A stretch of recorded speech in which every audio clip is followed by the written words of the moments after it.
Hello, my name is Patrick Chovanec. I'm an economic advisor here at Silvercrest Asset Management.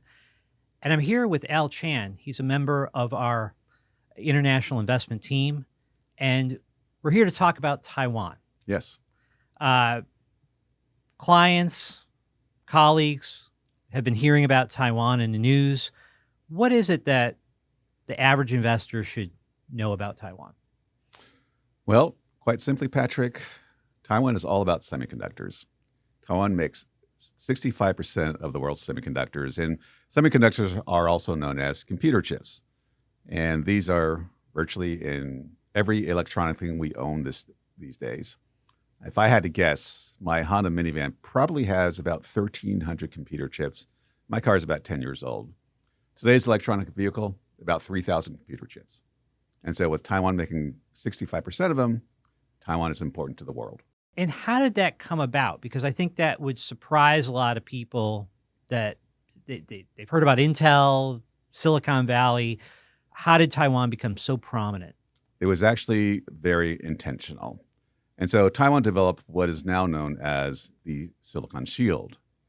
And essentially what they did was a few of the companies made the decision to become foundries. In other words, they don't design computer chips, but they make computer chips as a service. And so for companies like Apple and NVIDIA, they outsource the manufacturing of those chips to a lot of these Taiwan foundries. You say intentional and a shield. Why would Taiwan need a silicon shield? Well, it has developed over the years. And so the way the silicon shield is interpreted today is Taiwan is indispensable in terms of computer chips to the world. And so that comes into play in terms of today's geopolitical environment. Patrick, as you know, China's been pretty provocative about reunifying with Taiwan.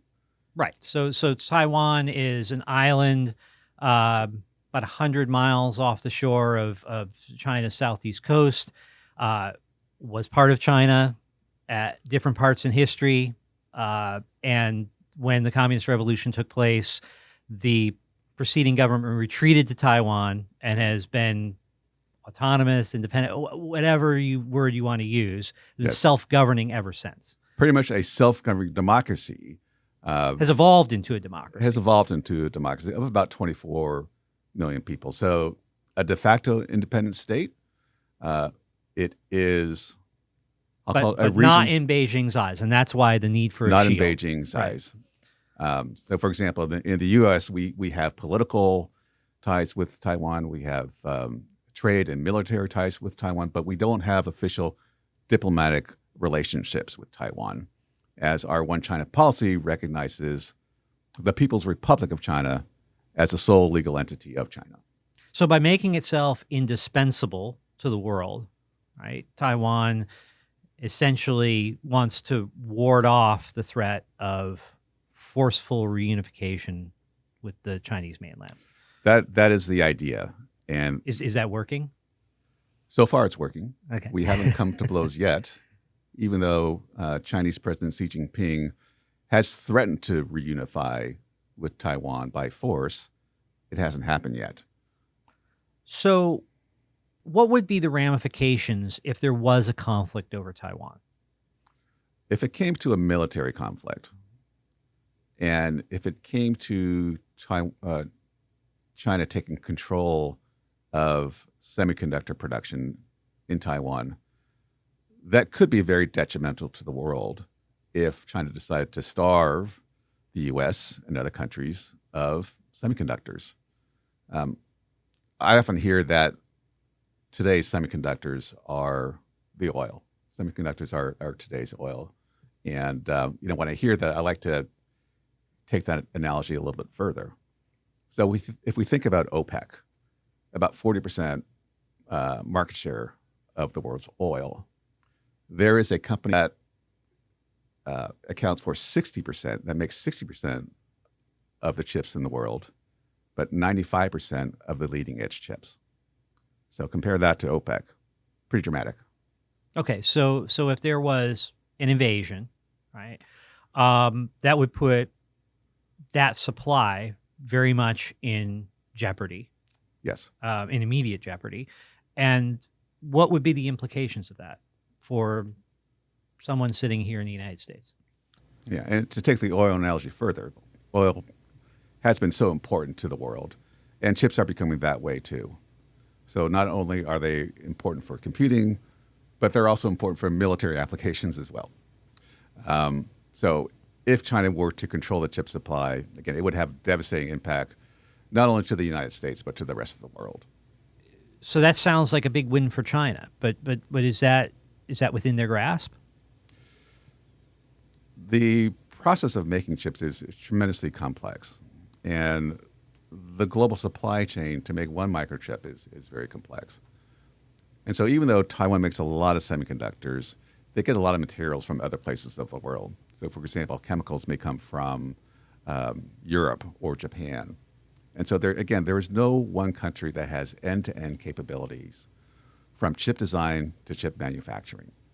And that's what's going to make it so difficult for China to control the chip supply, because the rest of the world can respond by limiting key components, hardware, materials to make semiconductors. A lot of times we talk as though it's just an invasion or not, and that it would look like D-Day. Are there other scenarios that could play out that investors should be aware of? It doesn't have to be by force. It could be aggressive, and aggressive could be in terms of a blockade, a trade blockade. But again, I think the rest of the world could respond to that. And I just don't see an easy path for China to control semiconductor production in China. Now, the United States has also been putting the screws on China in terms of its development of its own semiconductor industry with sanctions. How effective have those sanctions been? Well, I think the official term, in terms of the way that Chinese feel about it, they're pretty pissed off. It's impacted the success and, well, the income of a lot of their biggest companies, like Huawei, which, for lack of a better term, is the Apple of China. As you said, the United States limited chips flowing into China, and that prevented Huawei from making high-end cell phones. So for years, China has tried to address this essentially by developing its own ecosystem. And so far, they've had, I'll call it, limited success. Now, last year, a few eyebrows were raised when Huawei was actually able to use a Chinese-made chip for a cell phone, and people were wondering, well, did China obtain these chips illegally? And after Western engineers looked at it, they said, no, it indeed looks like a Chinese chip, but they use an old process. And that particular process is not as effective or cost-effective as, say, the leading-edge processes that are used by, say, Taiwan Semiconductor.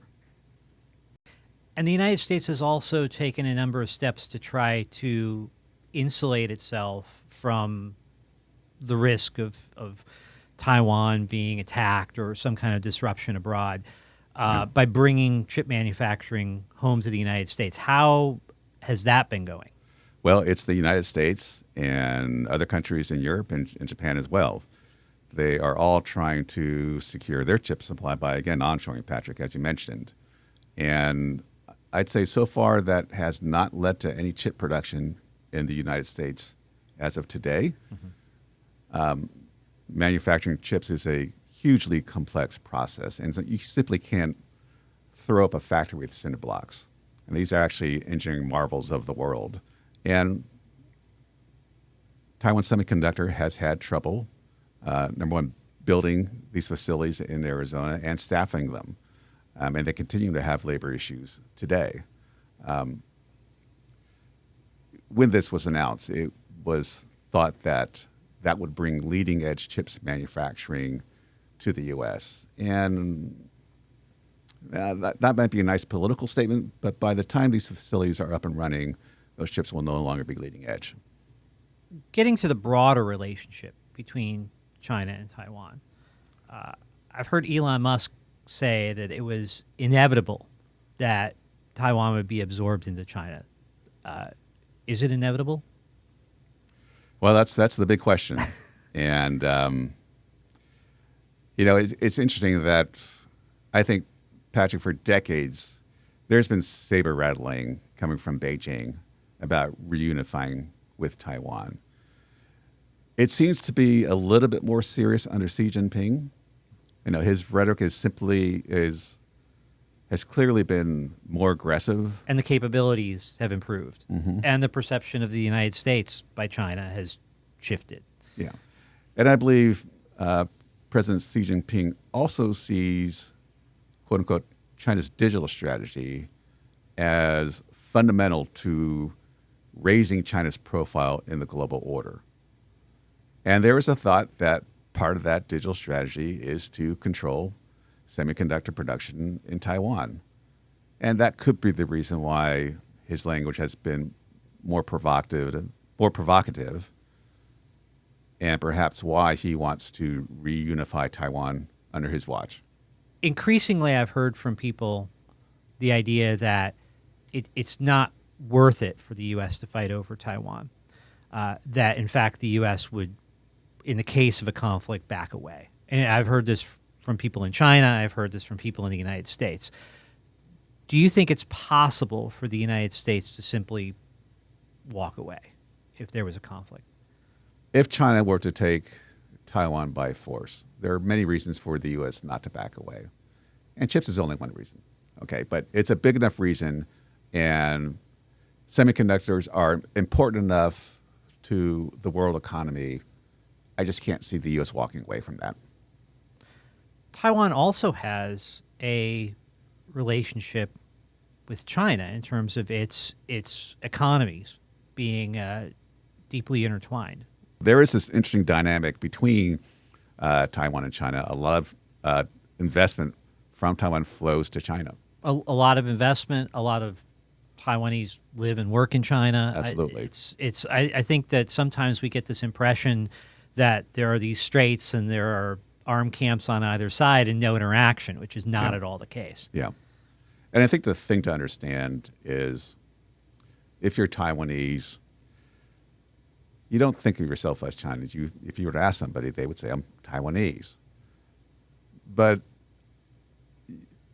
if they had an opinion, they would say, we don't want to go to war with China. Mm-hmm. Taiwan does not want to go to war with China. And so I think it's important for people to understand that as well. How does that play with the domestic politics in Taiwan?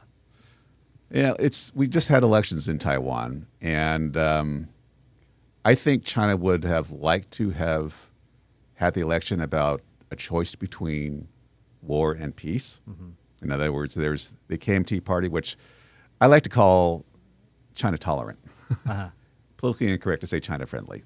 And there's the independent party, the DPP party, which represents independent Taiwan. And the DPP won. But again, if you were to ask the Taiwanese, the election wasn't so much about war and peace, but it was more about local issues, mm-hmm. affordable housing, addressing the unemployment rate. And so, again, they think about more normal issues than just, the black and white issue of between war and peace with China. Because people in Taiwan have been living with this issue, this specter of Chinese reunification, absolutely, for over 70 years. In fact, they are so sick of hearing that issue, so sick of that being the core issue in elections, that a third party emerged this year.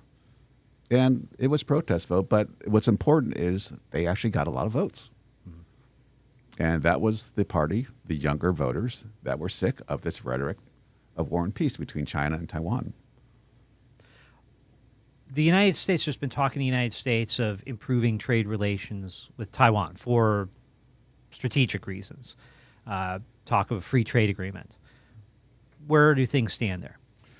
Well, we signed an agreement last year. I won't call it a free trade agreement, but to improve trade between Taiwan and the U.S. And understand that we already do a lot of trade with Taiwan. I think the total trade between the U.S. and Taiwan was about $160 billion last year. And it's interesting to read that first trade agreement of the 21st century. I think as it's called, the language has to be very precise. And so Taiwan is referred to as the separate customs territory of Taiwan. So assuming there's no major crisis and that the status quo continues as it has for 70 years, what are the implications of that? I believe the United States would be extremely happy with the status quo. There's saber rattling, but no military conflict with Taiwan. And goods continue to flow to Taiwan, including, of course, semiconductors. China is not happy with the status quo, and they've never been happy with the status quo. And so it remains to be seen if Xi Jinping is serious about reunifying Taiwan under his watch. Well, that's been a really interesting light shed on a very important issue, and thanks for joining us. Thank you, Patrick.